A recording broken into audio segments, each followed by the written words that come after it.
안녕하세요. 오늘은 제가 2주 동안 장염을 앓았어를 풀어보려고 하는데요. 사실 이 영상이 무려 20번도 넘게 다시 찍은 영상이라서 지금 사실 몰골이 아마 되게 초췌할 거예요. 이 곰돌이 인형은 제가 초보 유튜버이기도 하고 이런 썰을 푸는 영상이 처음이라서 되게 좀 어색하고 부끄러워서 이러한 저의 마음에 심신의 안정을 주고자 이 곰돌이 인형을 부여잡고 있고요. 그리고 제가 안구건조증이 되게 심해서 눈을 좀 많이 깜빡일 텐데 좀 거슬리더라도 양해 부탁드립니다. 그럼 제가 썰을 풀어보도록 할게요. 장염이 왜 걸렸냐? 저는 유통기한이 지난 요플레를 먹고 장염에 걸렸는데 그러면 유통기한이 지난 걸 알고 먹었냐 아니면 모르고 먹었냐? 저는 알고도 먹었는데요.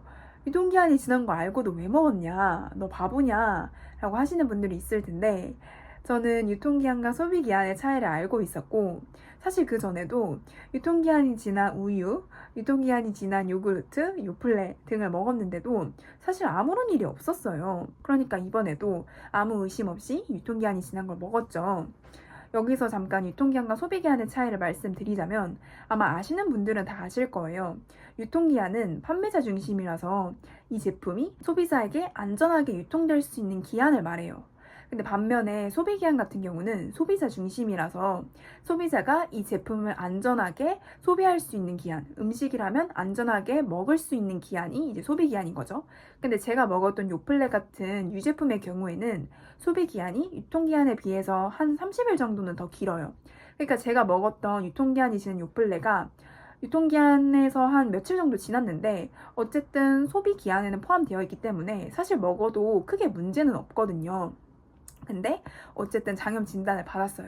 정확히 말씀을 드리자면 저는 일요일 점심에 후식으로 그 유통기한이 지난 요플레를 먹었고 그날 저녁에는 아무 이상이 없었는데 저녁까지만 해도 그 이제 월요일로 넘어가는 그날 새벽에 진짜 코로나 백신 부작용처럼 온몸이 진짜 막 욱신욱신거리고 아프고 오한이 느껴지고 머리가 정말 아프더라고요. 그래서 그 새벽에 한 4번인가 깨가지고 제가 가지고 있었던 진통제를 복용을 했었거든요.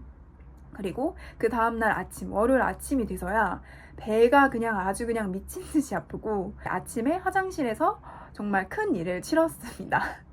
그리고 병원에 가서 장염 진단을 받았어요. 근데 제가 그 장염에 걸렸던 시기가 진짜 엎친 데 덮친 격으로 기말고사 기간이었어요. 제가 지금 대학생인데 대학교 기말고사 기간이었거든요. 그래서 어쩔 수 없이 약을 먹고 오후에 시험을 보러 가야 되는 상황이었던 거죠. 그래서 약을 먹고 이제 지하철을 탔는데 학교에 가려고 준비를 하고 지하철을 탈 때까지는 괜찮았는데 얼마 안 돼서 정말 갑자기 진짜 갑자기 배가 미친 듯이 아프고 머리가 너무 아프고 진짜 순간적으로 막 이제 귀에서 삐 하는 소리가 들리면서 앞이 새까매지면서 안 보이는 거예요. 그때 제가 지금 가지고 있는 기억으로는 어쨌든 이 상태로는 학교에 못 가겠다 싶어서 빨리 내려야겠다. 저는 집이 경기도고 학교는 서울이니까 상행선을 타고 지하철을 타는데 계속 이거를 지하철을 타고 가버리면 집에까지의 거리가 더 멀어지니까 빨리 내려야겠다. 내려서 하행선을 타고 병원을 가든 집으로 돌아오든 해야겠다. 그래서 이제 몸을 일으키려는 순간적으로 그냥 정신을 잃고 쓰러진 거예요. 그래서 눈을 떠보니까 이제 아빠가 오셨고 아빠가 집까지 데려다 주셨어요. 이게 장염이 터진 지 1일차의 일이고 되게 아찔하잖아요. 공공장소에서 갑자기 의식을 잃고 쓰러진다는 게 사실 저도 굉장히 놀랐고 근데 이틀차, 3일차가 더 심각해요, 상황이.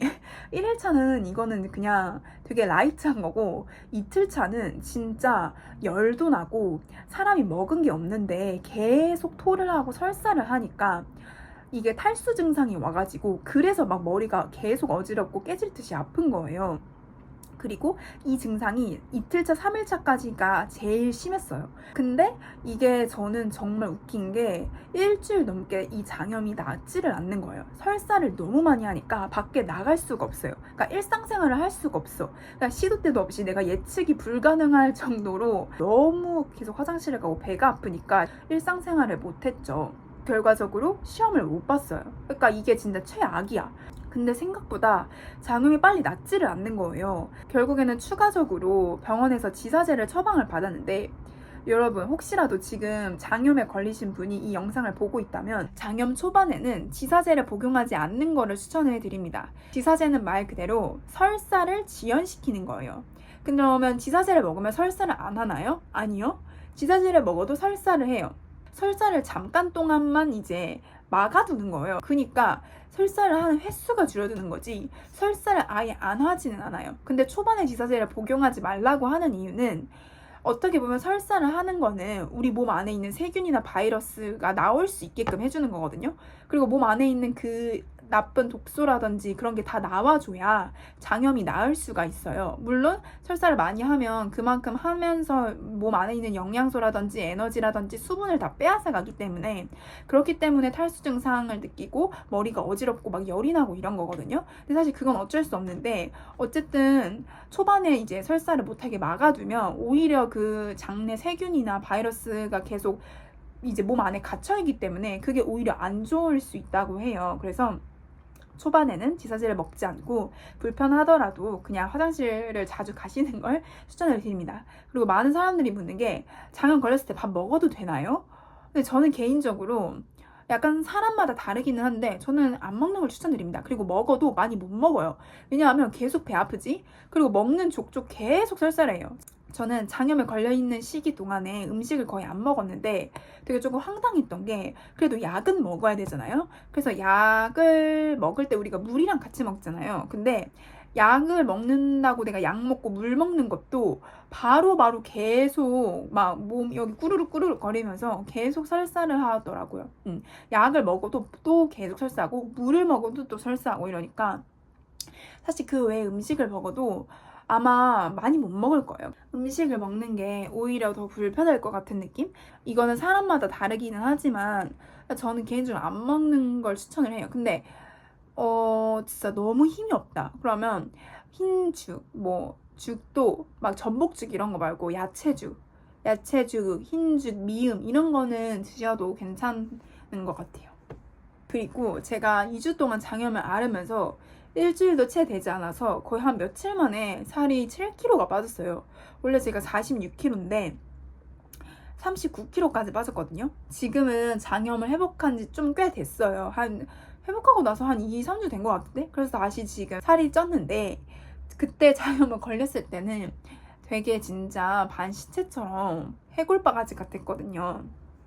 그래서 장염을 회복하고 나서는 밥도 잘 챙겨 먹고, 왜냐면 장염에 걸려있는 동안에는 밥을 거의 못 먹으니까 장염이 다 낫고 나서는 밥을 잘 챙겨 먹고 운동도 열심히 해야 되는 것 같아요. 저는 진짜 그때 장염이 다 나을 때쯤에 제가 원래 다니던 헬스장이 리모델링 한다고 문을 닫았어요. 그래서 운동을 하고 싶어도 좀 몇 주 정도 지나서야 그제서야 이제 헬스장에 갈 수 있었는데, 만약에 장염에 걸리신 분이 이 영상을 보게 된다면 It's you, 럭키 비키고요. 지사제는 장염 초반에는 먹지 말 것, 그리고 일반식은 먹어도 되는데 내 몸 상태를 봐가면서 너무 힘들면 먹지 말 것. 오히려 안 먹는 게 나을 수도 있어요. 그리고 장염이 어느 정도 나아갈 때쯤에는 일반식을 먹으면서 몸에 에너지를 공급해주는 게 좋고 운동도 꾸준히 하시는 게 좋고 그러는 게 좋습니다. 영양제도 꼼꼼하게 잘 챙겨 드시면 더 좋습니다. 영상 봐주셔서 감사합니다.